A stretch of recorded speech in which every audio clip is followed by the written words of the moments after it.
نبی صلی اللہ علیہ وسلم نے فرمایا، ایک روایت میں ہے کہ میری امت کے 10 حصوں میں سے اللہ نے 9 حصے روزی تجارت میں رکھی ہے. 9 حصے روزی تجارت.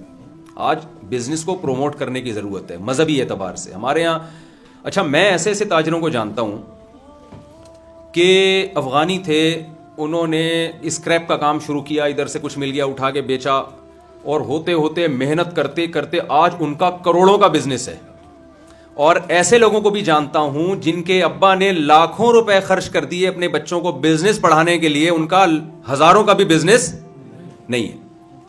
تو میں نے اسی تاجر سے سنا جو افغانی تھا نا، جو بیچارہ کچرا چنتے چنتے کروڑ پتی بن گیا. ایک دن مجھے کہنے، میں نے کہا آپ نے بزنس کتنا پڑھا ہے؟ اس نے کہا مفتی صاحب جو بزنس پڑھتا ہے وہ بزنس کے علاوہ دنیا کا ہر کام کر سکتا ہے. اب پتہ نہیں یہ صحیح اس کا تجزیہ تھا یا نہیں تھا. اس نے کہا بزنس جو پڑھ لے گا وہ بزنس کے علاوہ دنیا کا ہر کام کر لے گا. تو واللہ عالم، یہ تو آپ ہی کا آپ بتائیں گے صحیح کہا ہے کہ نہیں کہا. یہ کرنے سے آتا ہے نا، ظاہر پڑھنے سے نہیں آتا. خیر، تو اسلام میں پہلی پوائنٹ کیا ہوا؟ تجارت کی بہت زیادہ فضیلت ہے. دوسری بات، اسلام میں تجارت کے کچھ احکام ہیں. ایک حکم تو وہی ہے جو کامن پوری دنیا میں، ایمانداری سے تجارت کرو. یہ تو گورا بھی مانتا ہے، ایمانداری سے تجارت کرنی چاہیے. رسول اللہ صلی اللہ علیہ وسلم نے فرمایا ایماندار تاجر قیامت کے دن پیغمبروں کے ساتھ ہوگا. کتنی بڑی فضیلت ہے. تو ہماری شریعت تجارت کو پروموٹ کرنا چاہتی ہے نا، ورنہ نبی کہتے کہ جو بزنس مین ہے وہ تو ہو ہی نہیں سکتا پیغمبروں کے ساتھ. وجہ کیا ہوتی؟ اس کا نقصان ہوتا، مسلم قوم دنیا میں پیچھے چلی جاتی. تو ایمانداری تو یہ تو کامن چیز ہے. ملیشیا اور اس جیسے کئی کنٹریز ایسے ہیں جن میں اسلام آیا ہی اس لیے کہ جب صحابہ اور عرب تجارت کرتے تھے سمندری، تو ان لوگوں نے ان کی ایمانداری کو دیکھ کر اسلام قبول کرنا شروع کیا.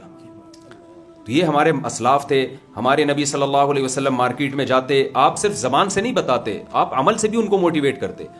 صحیح حدیث ہے، آپ صلی اللہ علیہ وسلم بازار گئے، آپ نے گندم کی بوری میں ہاتھ ڈالا، نیچے گیلی گندم تھی اوپر خشک. آپ نے ان صحابی سے فرمایا کہ جو دھوکہ دے گا وہ ہم میں سے نہیں. کسٹمر اوپر کی گندم دیکھ کے یہ بوری لے جائے گا.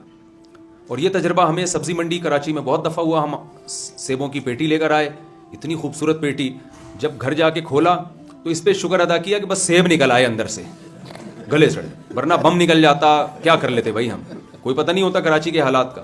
تو وہاں تو ہم اس پہ خوش ہوتے ہیں، بے شک گلے سڑے نکلے لیکن کوئی بم نہیں نکلا، کچھ اور نہیں نکلا اس میں سے. تو یہ ہمارے ہاں دھوکہ ہے. چائنا سے خاتون نے مجھے بتایا، پاکستانی خاتون تھی، کہ ایک چائنیز مسلمان ہوا تو کہتی ہیں میں نے اس سے شادی کر لی، چلو جی اسلام قبول کیا ہے. بہت اخلاص سے اس نے اسلام قبول کیا تھا. جب اس کا معذرت کے ساتھ پاکستانی تاجروں سے ٹاکرا ہوا ہے، اس نے اسلام کو چھوڑ دیا. اس نے کہا بھائی تمہاری کتابوں میں کچھ اور لکھا ہوا ہے اور پریکٹیکلی کچھ اور ہے. تو یہ ہمارا امیج ہے. ایک صحابہ اور ہمارے اسلاف تھے، ان کو دیکھ کے لوگ اسلام قبول کرتے تھے، اور ایک ہم ہیں کہ ہم کو دیکھ کے لوگ اسلام سے دور بھاگتے ہیں.